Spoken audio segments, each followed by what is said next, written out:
Okay students, आज हम सब पढ़ेंगे द रोड नॉट टेकन।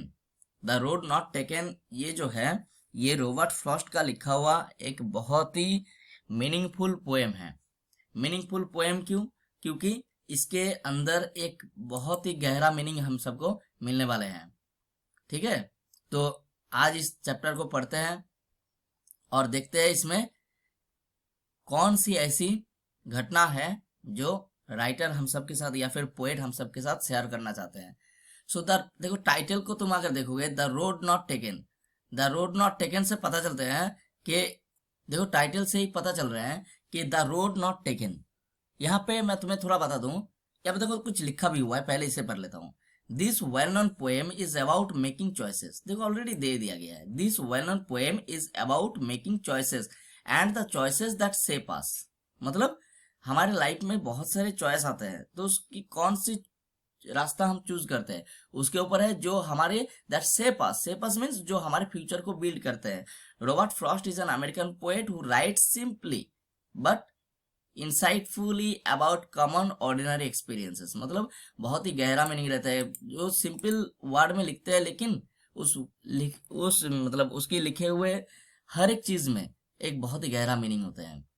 तो स्टार्टिंग में द रोड नॉट टेकन, यहाँ पे रोड का मतलब होता है द डिसीजन। ठीक है, the decision taken by the poet और the decision taken by all of us, जो हम सब लाइफ में डिसीजन लेते हैं। ठीक है, उस डिसीजन के ऊपर बेस करके हम सबकी लाइफ की जो फ्यूचर है वो सेफ होते हैं। तो देखो, इसमें पहले स्टार्टिंग में पढ़ते हैं, डायरेक्टली पोएम में चले जाते हैं। रॉबर्ट फ्रॉस्ट के बारे में थोड़ा बता दूं। रॉबर्ट फ्रॉस्ट के बहुत सारे पोएम्स हैं जो नेचर के ऊपर डील करते हैं। ठीक है, तुम इसको जैसे वर्ड्सवर्थ है तो उसी तरह से तुम नेचर पोएट कह सकते हो। तो मतलब नेचर के जरिए एक सीख देना, ये पोएम भी ठीक उसी तरह का है। तो चलो आगे बढ़ते हैं। Two roads diverge, two roads diverge in a yellow wood. दो रोड मतलब टू पाथ, दो रास्ते डाइवर्ज हो रहा था। डाइवर्ज मीन स्प्लिट, स्प्लिट का मतलब डिवाइड हो रहा था। ठीक है, समझ रहे हो? मान के चलो, तुम एक रास्ते से एक रास्ता पकड़ के जा रहे हो एंड सामने तुम्हारे सामने दो रास्ते मिल गए तुम्हें। मतलब the road diverged into two और the road split into two. The two roads diverged in a yellow wood, और वो दो रास्ता किस तरफ जा रहा था ना, येलो वुड के अंदर एक जंगल था।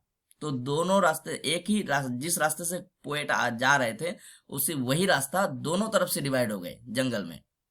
And the name of the wood is, मतलब नेम नहीं बोलूंगा यहाँ पे। वुड का कलर देखो, the colour of the leaves yellow, yellow would. जो जंगल था वो पूरी तरह से येलो कलर का दिख रहा था। अब येलो रेफरेंस बहुत तरीके से आ सकते हैं। जैसे कभी कभार क्या होता है ना, जो लीव्स के जो कलर है, लीव्स कलर आर ऑलवेज, ये हमेशा से होता आ रहा है। Poets are used this colours in order to describe the vitality, in order to describe the मतलब जो ऑटम सीजन है, कभी कभी सीजन को भी रिप्रेजेंट करते हैं। जैसे इन ऑटम टाइम, ऑटम में क्या होता है, तुम सब देखे होंगे कि पेड़ के पत्ते जो है वो झड़ जाते हैं, और बाकी टाइम बरसात के मौसम में हरा भरा रहता है। लेकिन जो ऑटम सीजन है, ऑटम सीजन में सारे पत्ते झड़ जाते हैं। तो ऑटम सीजन को एक डेथ एंड डिके के साथ तुलना की जाते हैं।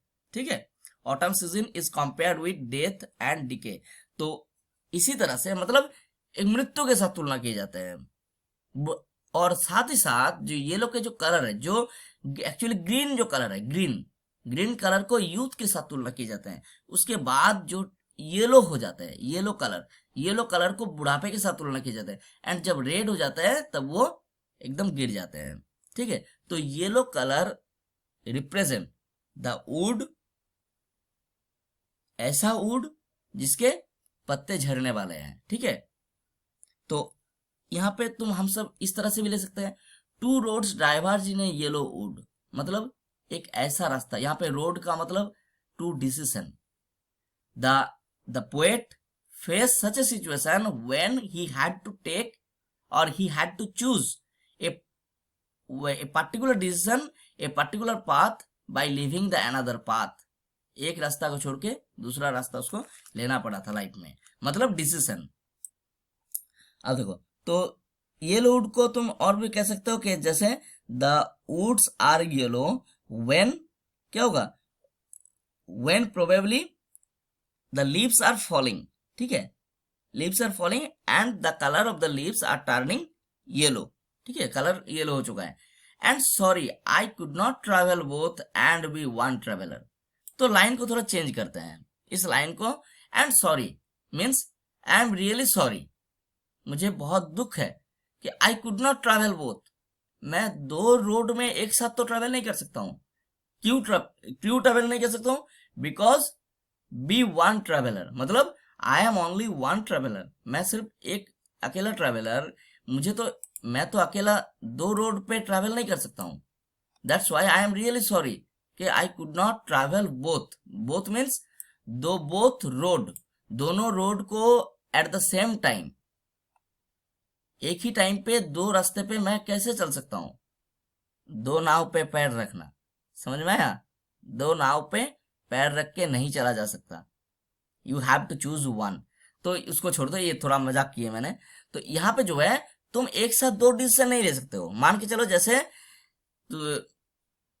तुम्हें अगर लाइफ में डिसीजन लेना है तो तुम्हें, जब तुम हायर क्लास में आ जाओगे then you have to choose particular subjects. तो तुम एक साथ, तुम इंग्लिश और मैथ एक साथ नहीं पढ़ सकते हो, या तो तुम्हें इंग्लिश चूज करना है या फिर मैथ चूज करना है। तो उसी तरह से आई कुड नॉट ट्रेवल बोथ, तुम बड़े होके क्या बनोगे ये तुम्हें डिसीजन, एक साथ तुम डॉक्टर इंजीनियर सब कुछ तो नहीं बन सकते। तो आई could not travel both means मैं दो रास्ते पे एक साथ नहीं चल पाता, नहीं चल पाया, क्योंकि be one traveller, because I am only one traveller, क्योंकि मैं अकेला एक ट्रेवलर हूं, एक ही इंसान हूं, तो दो रास्ते पे कैसे चलूंगा? तो इसी वजह से लॉन्ग आई स्टूड मीन्स मैं उस रास्ते पे जहां पे वो जॉइंट है, जहां मान के चलो थोड़ा, एक वाई का कलर कैसा होता है, वाई सॉरी डिजाइन वाई कैसे होते हैं दिखने में? पहले ऊपर दो रास्ते मान के चलो, एक वाई के, और नीचे का जो रास्ता है, नीचे का जो लाइन है वो मेन रोड मान के चलो। जहां पोएट कहाँ पे खड़ा है ना, जो वाई के जहां पे दो डिवीजन हो रहे हैं ऊपर की हिस्सा, उसकी एकदम जहां पे वो डिवीजन शुरू हो रहा है वहां पे खड़ा है। अब बोल रहे हैं लॉन्ग एज टूर, तो पोएट उसी रास्ते के उसी जगह जहां पे दो जगह पे डाइवर्स हो रहा है, दोनों जगह दो रास्ते स्प्लिट हो रहे हैं, उसके एकदम जहां पे शुरू हुआ है उसमें खड़े हैं। मतलब अब वो डिसाइड करे कि मैं किस रास्ते पे जाऊं, मैं लेफ्ट साइड से जाऊं या राइट साइड से जाऊं, या फिर कौन सा रास्ता चूज करूं, दोनों रास्ते मेरे सामने हैं। तो लॉन्ग एज टूड, इसी वजह से तो सोचने में टाइम लग रहा है। तो लॉन्ग एज टूड मतलब मैं वहां पे बहुत देर तक खड़ा रहा। यहाँ पे लॉन्ग एज टूड का मतलब क्या है ना, I was thinking for long time, बहुत देर से मैंने सोचे कि कौन सा डिसीजन मैं चूज करूं। मेरे रास्ते में दो डिसीजन आए तो मुझे चूज करना है, तो मैंने बहुत देर तक सोचा। And look down one as far as I could, and look down one, और देखने लगे, as look down one as far as I could, मतलब उस रास्ते के आगे तक कैसा रास्ता है। मान के चलो तुम अचानक से किसी अनजान जगह पे गए, तो तुम जंगल में गए, तो तुम आगे देखना चाहोगे कि आगे रास्ता कैसा है। तो तुम्हारे आंखें की, तुम्हारे नजर जितने दूर तक जाएगा उतने दूर दूर तक तुम देखने की कोशिश करोगे कि रास्ता कैसा है, ठीक है। तो उसी तरह से यहाँ पे पोएट भी उस रास्ते को बहुत दूर तक देखने की कोशिश किए। And look down one as far as I could, मतलब दोनों रास्ते को ही देख रहे हैं एक एक करके। As far as I could मतलब जितना दूर मैं देख सकता हूं। To where it bent in the undergrowth, to where it bent मतलब जहां तक, ऐसा तो नहीं है कि पृथ्वी तो गोल है, तुम पूरी तरह से देख नहीं पाओगे। तो उसी तरह जंगल में तुम पूरा रास्ता एकदम देख नहीं पाओगे, कहीं पे जाके देखोगे कि रास्ता ब्लॉक हो गया है, मतलब पेड़ से ढक गया है, मतलब वहां पे कुछ बैंड है, ठीक है। तो उसी तरह से बोल रहे हैं, तो मैंने जितने दूर मेरी नजर जा सकते उतने दूर तक मैंने देखे। To where it bent, it मतलब वो पाथ, वो रोड, जहां पे वो रोड बेंड कर चुका है इन द अंडरग्रोथ। अंडरग्रोथ मतलब अंडरग्रोथ का क्या बोलोगे यहाँ पे ना, dense growth of plants. Dense बहुत ही गहरा जंगल, मतलब जहां तक गहरी जंगल में रास्ता ब्लॉक ना हुआ है, मतलब मैं वहां तक देखने की कोशिश की है। To where it bent in the undergrowth, मतलब अब आगे दिखेगा नहीं, डेंस फॉरेस्ट में जंग रास्ता खो गया है।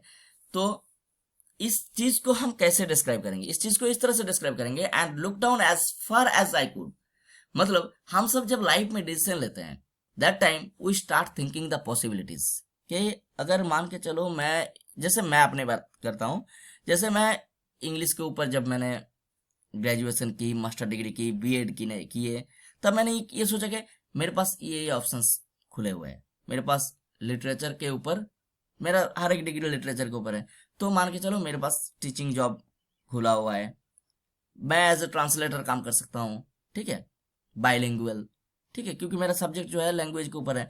तो उसी तरह जब कोई डॉक्टर बनता है तो मान के चलो उसके सामने बहुत सारे, जब वो कोई डॉक्टरी पढ़ते हैं तो they start thinking that these are the opportunities in front of me, मेरे सामने ये अपॉर्चुनिटीज है, मैं सरकारी डॉक्टर बन सकता हूँ, मैं अपना क्लिनिक खोल सकता हूँ, ठीक है। तो ये सब जो है देखो, हर किसी के एक पॉसिबिलिटीज, मतलब हर रास्ते के कुछ बेनिफिट्स होते हैं, कुछ ऑब्स्टेकल्स होते हैं। अब तुम उस रास्ते पे चलोगे तो क्या क्या ऑब्स्टेकल्स तुम्हें मिलेंगे, क्या क्या बाधाएं आएंगे, तो ये सारी चीजें हम सब विचार करते हैं, उसके बाद ही एक लाइफ में डिसीजन चूज करते हैं। अभी तो मान के चलो तुम्हारा सब्जेक्ट सब जितना है तुम्हें लेना ही लेना है, लेकिन आगे जाके जब तुम्हें सब्जेक्ट चूज करना पड़ेगा दैट टाइम, जब मान के चलो 10th के बाद ही जब तुम्हें चूज करना है कि will you take science, will you take arts, will you take commerce, तो वहां पे तुम्हें एक चॉइस आ जा रहा है। अगर तुम आर्ट्स लोगे तो तुम्हारे सामने क्या क्या बेनिफिट आएंगे, क्या क्या मुश्किलें आएंगे, साइंस लोगे तो क्या क्या मुश्किलें आएंगे, क्या क्या बेनिफिट्स मिलेगा, कॉमर्स से पढ़ोगे तो क्या क्या अपॉर्चुनिटीज है। तो मतलब तुम्हें एक चूज तो करना पड़ रहा है, you have to make a choose, you have to make a choice. एक चॉइस, तुम एक साथ दो दो चीजें पढ़ नहीं सकते हो, तुम्हारे पास एक चॉइस आ जा रहा है, ठीक है। तो उसी तरह से तो तुम जितने दूर तक देखने की इतने दूर तक देखने की कोशिश करोगे, यहाँ पे दूर मतलब and look down as far as I could, as far as I could मतलब मैंने जो रास्ता चूज किया अपने लाइफ में, यहाँ पे मान के चलो पोएट का रास्ता कौन सा है, लिखना, ठीक है, represent himself as a poet. तो ये जो रास्ता जब उसने चूज किया था, ना बिजनेसमैन नहीं बना वो, कोई सरकारी नौकरी नहीं की वो राइटर बना। तो ये भी एक डिसीजन है कि मैं अपनी लाइफ जो है एज ए, मैं पूरा लाइफ लिखूंगा। तो ये डिसीजन जब लिए थे तब उसने क्या क्या पॉसिबिलिटीज आए थे, क्या क्या चीजें हैं, तो फ्यूचर को यहाँ पे look down as far as I could, मतलब look down the future of my decision, यहाँ पे मैं अपने डिसीजन का भविष्य, वो जितना दूर तक मैं देख सकता हूँ उतने दूर तक देखे। अब भविष्य विचार तो हम सब नहीं कर सकते हैं, लेकिन कुछ तो पॉसिबिलिटीज पता है, तुम पढ़ोगे नहीं तो तुम फेल करोगे, ये तो भविष्यवाणी मैं भी कर सकता हूँ, मैं भी बहुत बड़े ज्योतिष बन गया हूँ, है ना। तुम बहुत अच्छी पढ़ाई करोगे तो डेफिनेटली मैं तुम्हें बता दूंगा, अरे वाह बेटा तुम बहुत बड़ा अच्छा रिजल्ट करेगा, तो इसका मतलब मैं ज्योतिष बन गया, नहीं, ये तो कॉमन चीज है। तो उसी तरह से to where it bent in the undergrowth, अब इसको कैसे रिप्रेजेंट मतलब वर्णन करोगे, where it bent in the undergrowth, यहाँ पे अंडरग्रोथ ऐसा नहीं है, क्योंकि फ्यूचर टोटली अंधेरा है, ठीक है, भविष्य एकदम अंधेरे में डूब गया है। तो भविष्य हमारा हम सब पूरा तो नहीं देख पाते हैं, बस कुछ पॉसिबिलिटीज पता है, लेकिन जब उस रास्ते पे जाते हैं तब क्या क्या मुश्किल आते हैं वो हम सबको पहले से उतना नहीं पता होता है, बस उसका एक झलक हम सबको याद होते हैं, मतलब सोच सकते हैं। मान के जैसे कि तुम बोलोगे किसी के घर में चोरी कर दो, चोरी करोगे तो क्या होगा, पुलिस पकड़ेंगे, तुम्हें जेल हो सकता है, पकड़े जाओगे। और बीच में जो है तुमने ये नहीं सोचा था कि अगर पकड़े गए तो पब्लिक बांध के पिटाई भी कर सकते हैं, तो ये सब चीजें तो तुम नहीं सोचे थे। तो अब मान के चलो बीच बीच में ये सब चीजें आएंगे, तुम लोगों के दीवार चढ़ते हुए गिर सकते हो, तुम्हारे कमर टूट सकते हैं, पैर टूट सकते हैं, तो ये सब चीजें अब तुम नहीं सोचे थे, तुम बस तुम्हें पता है कि पकड़े गए तो जेल होगा। तो उसी तरह से to where it bent in the undergrowth, मतलब मैं उस रास्ते के पॉसिबिलिटीज जो है, फ्यूचर जो है, जितना दूर तक देख सकता था उतने दूर तक मैंने देखा, ठीक है। तो अंडरग्रोथ का मतलब यहाँ पे फ्यूचर, तो जहां तक हम सब गेस कर सकते हैं वहीं तक पोएट ने गेस की है। ओके बच्चों, अगर वीडियो अच्छा लगे तो लाइक जरूर करना, लाइक से ये थोड़ा आगे आएगा, लाइक जरूर करना या फिर अनलाइक कर देना।